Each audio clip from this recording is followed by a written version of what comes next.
Grant મંજૂર છતાં NHM કર્મચારીઓ 22 દિવસથી પગાર વિહોણા, કમિશનર અને કલેક્ટરને રજૂઆત. નેશનલ હેલ્થ મિશન હેઠળ આરોગ્ય સેવાઓ આપી રહેલા કર્મચારીઓ છેલ્લા કેટલાય મહિનાઓથી અનિયમિત પગારની સમસ્યાનો સામનો કરી રહ્યા છે. પગાર ન મળતા આર્થિક સંકટમાં મુકાયેલા કર્મચારીઓએ આજે વડોદરા મ્યુનિસિપલ કોર્પોરેશનના મ્યુનિસિપલ કમિશનર અને જિલ્લા કલેક્ટરને રૂબરૂ મળી પોતાની વ્યથા રજૂ કરી હતી. કર્મચારી અગ્રણી પ્રતીકભાઈ શાહે જણાવ્યું હતું કે સરકાર દ્વારા ગત 8 તારીખે જ સંબંધિત ગ્રાન્ટ મંજૂર કરવામાં આવી હતી. તેમ છતાંય 22 દિવસ વીતી જવા છતાં નવી સિસ્ટમના બહાને કર્મચારીઓના પગાર ચૂકવવામાં આવ્યા નથી, જેના કારણે કર્મચારીઓ અને તેમના પરિવારોને ભારે મુશ્કેલીનો સામનો કરવો પડી રહ્યો છે. હાલમાં નવા શૈક્ષણિક સત્રની શરૂઆત થવા જઈ રહી છે, ત્યારે કર્મચારીઓ માટે બાળકોની સ્કૂલ ફી ભરવી, યુનિફોર્મ અને પુસ્તકો ખરીદવા જેવી મૂળભૂત જરૂરિયાતો પૂરી કરવી પણ મુશ્કેલ બની ગઈ છે. કર્મચારીઓનું કહેવું છે કે મર્યાદિત આવકના કારણે બેંકો તરફથી સહેલાઈથી લોન પણ મળતી નથી અને અત્યાર સુધીની બચત પણ ખર્ચાઈ ચૂકી છે. NHM કર્મચારીઓએ આક્ષેપ કર્યો છે કે છેલ્લા 6 થી 8 મહિનાથી પગાર નિયમિત રીતે મળતો નથી, જેના કારણે પરિવારની આર્થિક સ્થિતિ પર ગંભીર અસર પડી રહી છે. આરોગ્ય ક્ષેત્રમાં સતત સેવા આપતા કર્મચારીઓ પોતાની જ જીવન જરૂરિયાતો પૂરી કરવામાં સંઘર્ષ કરી રહ્યા છે. નોંધનીય છે કે સમગ્ર ગુજરાતમાં અંદાજિત 1.5 લાખથી વધુ અને વડોદરામાં આશરે 450 જેટલા NHM કર્મચારીઓ આ સમસ્યાથી પ્રભાવિત થયા હોવાનું જણાવવામાં આવ્યું છે. કર્મચારીઓએ તાત્કાલિક પગાર ચૂકવવાની માંગ સાથે રજૂઆત કરી છે. જો તંત્ર દ્વારા વહેલી તકે પગાર રિલીઝ કરવામાં નહીં આવે તો આંદોલન કરવામાં આવશે તેવી ચીમકી પણ કર્મચારી આગેવાનો દ્વારા ઉચ્ચારવામાં આવી છે.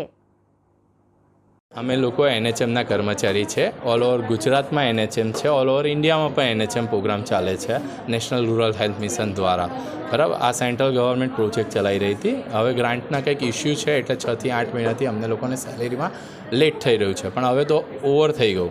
આજે અમે લોકો રજૂઆત ઉપર કરી, ઘણી જગ્યાએ વાત કરી, અમારા અધિકારીએ પણ કરી, તો ગ્રાન્ટ આવી ગઈ. ગ્રાન્ટ આજે 8 તારીખને આવી છે, તેમ છતાં પણ આજે 22 દિવસ થવા છતાં પણ અમને સેલેરી મળેલ નથી. તો હવે રીઝન શું છે? આ સ્કૂલ ઓપન થઈ રહી છે, સ્કૂલના ખર્ચા કાઢવાના બધું, તમે લોકો પણ બધા કર્મચારી છો, તમને ખબર તમારા છોકરાને ભણાવતા હશો કે કેટલી ફી છે. તો ફી ભરવાના, યુનિફોર્મ લાવવાના, એના ખર્ચા લાવવા ક્યાંથી?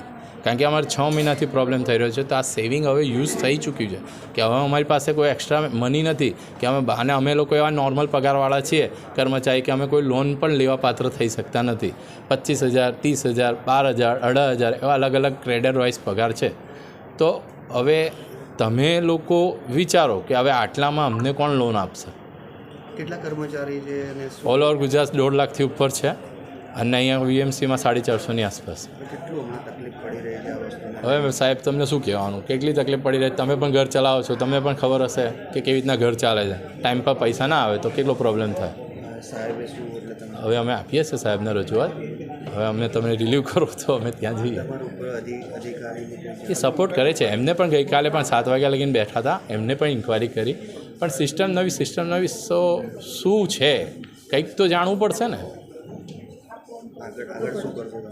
હવે અમે રજૂઆત છે ને કલેક્ટરમાં આપીશું, કમિશનરશ્રીને આપવાના છીએ. હમણાં કમિશનરમાં તો આવીને બેઠેલા છે. કમિશનરને, કલેક્ટરને એટલા માટે આપવાના છે કે જે આપણા સિટીનું અને ડિસ્ટ્રિક્ટનું પ્રેઝન્ટેશન સ્ટેટમાં આપતા હોય છે, તો અહીંના કર્મચારીની રજૂઆત એ લોકો કરી શકે. એ અમે ચેનલ વાઇઝ જઈ રહ્યા છીએ. હવે એના માટે તો અમે રજૂઆત કરીએ છીએ. હવે આગળ થાય ના તો કે થાય એ હવે તમારા થ્રુ હવે આગળ પુશ કરો તો અમારો રજૂઆત સક્સેસ જાય. મારું નામ પ્રતીકભાઈ શાહ છે, NHM સ્ટાફ.